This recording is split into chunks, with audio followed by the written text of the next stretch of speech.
Salam sejahtera, terima kasih kerana bersama dengan saya di Nazilin Unity Channel. Perhimpunan Agung Tahunan Bersatu kecoh. Ada yang kata, adakah ini hasil daripada doa kunut Nazila? Doa kunut Nazila pernah dibacakan ketika mereka membuat himpunan Turun Anwar. Tetapi rupa-rupanya doa kunut Nazilah itu kini kembali semula kepada Muhyiddin Yassin. Apabila dalam perhimpunan agung tahunan bersatu, tanpa semana-mana laungan turun keluar di sana, dilaungkan dengan begitu kuat dan gagah. Di dalam laporan terkini di berita harian dan juga di berita-berita yang lain, dipaparkan keadaan kecoh dan menurut beberapa laporan, ada kononnya didakwa berlaku pergelutan kecil. Kita pun tak pasti penyokong siapa menentang penyokong siapa. Tapi yang pastinya, laungan turun Tan Sri, hidup Tan Sri ketika Muhyiddin sampaikan ucapan dasar Presiden Bersatu mengotori Perhimpunan Agung Tahunan Bersatu tersebut. Yang menjadi tanda tanya netizen ialah sejauh mana Muhyiddin masih dapat memimpin Parti Bersatu dan Perikatan Nasional. Sedangkan Parti Bersatu pun beliau tidak mampu lagi untuk tangani, apalagi nak pimpin Perikatan Nasional. Dan cita-cita mahu menjadi Perdana Menteri kali kedua mungkin kini akan berkubur selamanya. Persoalan utama hari ini ialah siapa dalang di sebalik kekecohan ini. Sebelum kita teruskan ulasan ini, jangan lupa tinggalkan komen anda dengan tanda pagar kami sayang Malaysia.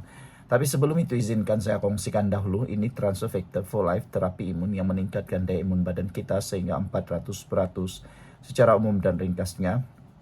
Apabila imun badan kita lemah, apabila imun badan kita tidak lagi kuat, apabila imun badan kita tidak berfungsi dengan baik, apabila imun badan kita tidak seimbang, kita kena penyakit dan sukar sembuh daripada penyakit. Tetapi terapi imun ini mendidik, mengajar, menguatkan dan menyeimbangkan imun badan kita. Apabila imun badan kita kuat, apabila imun badan kita bijaksana, seimbang, kita sembuh daripada semua jenis penyakit kerana imun badan kita lah yang bertindak menghapuskan akar penyakit yang tersembunyi atau ada dalam tubuh badan kita. Cepat dapatkan produk yang hebat ini melalui nombor telefon saya yang tertera, WhatsApp saya, dan produk ini lulus KKM, diperakui oleh doktor-doktor di seluruh dunia dan juga halal. Mungkin ini doa daripada ini jawapan doa daripada Tuhan kepada anda semua selepas bertahun-tahun anda berdoa untuk penyembuhan penyakit anda. Cepat dapatkannya, jangan bertangguh-tangguh. Saudara-saudara sekalian, laungan turunkan atau turun Tan Sri berselang-seli dengan hidup Tan Sri menggamatkan Perhimpunan Agung Tahunan PAT Bersatu 2025 di Pusat Convention Aidil di sini malam tadi. Situasi kecoh itu berlaku ketika Tan Sri Muhyiddin Yassin menyampaikan ucapan dasar Presiden sekaligus menyebabkan sesi berkenan tertangguh selama beberapa minit. Difahamkan kekecohan mula tercetus di bahagian tengah. Dewan dipercayai membabitkan beberapa perwakilan parti yang tidak berpuas hati ketika Muhyiddin menyentuh mengenai tindakan pihak dalam parti yang mengutip tanda tangan untuk menjatuhkan beliau. Muhyiddin turut memberi peringatan kepada Bersatu untuk tidak mengulangi kesilapan yang dilakukan parti politik lain. Beberapa ahli parti yang dipercayai kurang senang dengan perkara itu tiba-tiba bangkit menggesa. Muhyiddin dan ahli Parlimen Pagoh berundur sambil melaungkan kata-kata, "Turun Tan Sri." Situasi bertambah kecoh apabila beberapa individu lain bangkit membalas dengan laungan, "Hidup Tan Sri." Melihat keadaan semakin tidak terkawal, pasukan keselamatan parti mula campur tangan untuk menenangkan suasana sebelum Muhyiddin meneruskan ucapan beliau. Sementara itu, Muhyiddin pada sidang media menegaskan tidak maklum mengenai kekecohan terbabit selain menyifatkannya sebagai keadaan biasa dalam mana-mana parti politik. Beliau berkata seberang ketetapan berhubung tindakan disiplin ke atas pihak yang mencetuskan provokasi hanya akan dimuktamadkan selepas laporan penuh berhubung kejadian itu diterima daripada pihak keselamatan. Saya tidak tahu, saya tidak pasti. Saya ada di atas pentas sedang fokus pada ucapan saya. Kalau maklum, saya akan ulas apa sebenarnya yang berlaku, kata Muhyiddin. Saya tak terganggu dengan apa yang berlaku. Bagi saya mungkin perkara ini biasa. Pihak keselamatan akan dapatkan laporan berkenan kejadian, kata beliau lagi. Sekian dulu untuk kali ini. Jangan lupa tinggalkan komen Anda, tekan butang subscribe. Bye-bye. Salam sejahtera, terima kasih karena bersama dengan saya di Nazilin Unity Channel. Saudara-saudara sekalian, saya ceritakan kepada Anda semua, ini punca GRS tidak mau bekerja sama dengan BN di dalam PRN Sabah. Tapi sebelum itu saya nak cerita juga bahwa dalam satu laporan Barisan Nasional UMNO cukup kecewa dengan keputusan GRS untuk hanya memberikan lebih kurang 3 kerusi dalam pilihan raya negeri Sabah untuk ditandingi. Makna kata, GRS mungkin hanya memberikan kerusi yang benar-benar Barisan Nasional boleh menang atau Barisan Nasional mungkin boleh kalah. Jadi itu sebabnya Barisan Nasional cukup terluka apabila GRS mencadangkan hanya 8 kerusi yang mungkin akan diberikan kepada UMNO atau Barisan Nasional untuk ditandingi di Sabah. Bayangkanlah, buat apa nak tanding kalau 8 saja, kata netizen.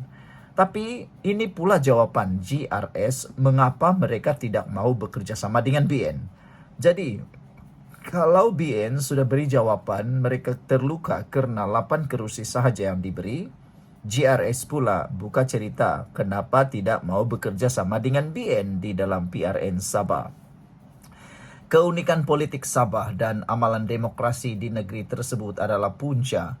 Gabungan Rakyat Sabah atau GRS tidak mahu bekerja sama dengan Barisan Nasional. Katanya pengerusinya Datuk Seri Haji Jinor. Sebelum itu, seperti yang diketahui ramai, kalau tak silap, Datuk Seri Haji Jinor pernah menjadi ahli Barisan Nasional. Beliau juga pernah jadi ahli Bersatu. Jadi, dia sudah round habis. Barisan Nasional pernah, Perikatan Nasional pernah, sekarang berada GRS. Jadi sebenarnya GRS pun dia pernah berkawan dengan Barisan Nasional, pernah juga berkawan dengan Perikatan Nasional. Kata Haji Ji, ini bukan baru berlaku di Sabah, Barisan Nasional, pembangkang, dan di peringkat pusat Barisan Nasional bersama. Ini biasalah dalam politik, terutama di Sabah. Katanya yang juga Ketua Menteri Sabah memetik berita harian. Sebelum kita teruskan ulasan kali ini, jangan lupa tinggalkan komen Anda dengan tanda pagar kami sayang Malaysia. Tapi sebelum itu, apa pendapat Anda? Adakah kemelut antara 3 Pakatan Harapan Barisan Nasional dan GRS ini akan menjadi punca mereka kalah? Sila tinggalkan komen Anda dalam ruangan komen. Sebelum itu izinkan saya kongsikan dulu kepada Anda semua, ini terapi imun Transfer Factor for Life, terapi imun yang meningkatkan daya imun badan kita sehingga 400%. Secara umum dan ringkasnya, apabila imun badan kita lemah, apabila imun badan kita jadi bodoh, apabila imun badan kita tidak lagi seimbang, kita tidak sembuh daripada penyakit, bahkan kita kena penyakit, akar penyakit bertumbuh di dalam tubuh badan kita. Lalu kita sengsara. Tapi terapi imun ini mengajar, mendidik, dan menguatkan imun badan kita serta menyeimbangkan imun badan kita, membuatkan imun badan kita mengenal mana satu lawan, mana satu penyakit, mana satu kawan dalam tubuh badan kita. Lalu imun badan itulah yang menyembuhkan kita daripada akar penyakit yang ada dalam tubuh badan kita. Cepat dapatkan produk yang hebat ini melalui nombor telefon saya yang tertera.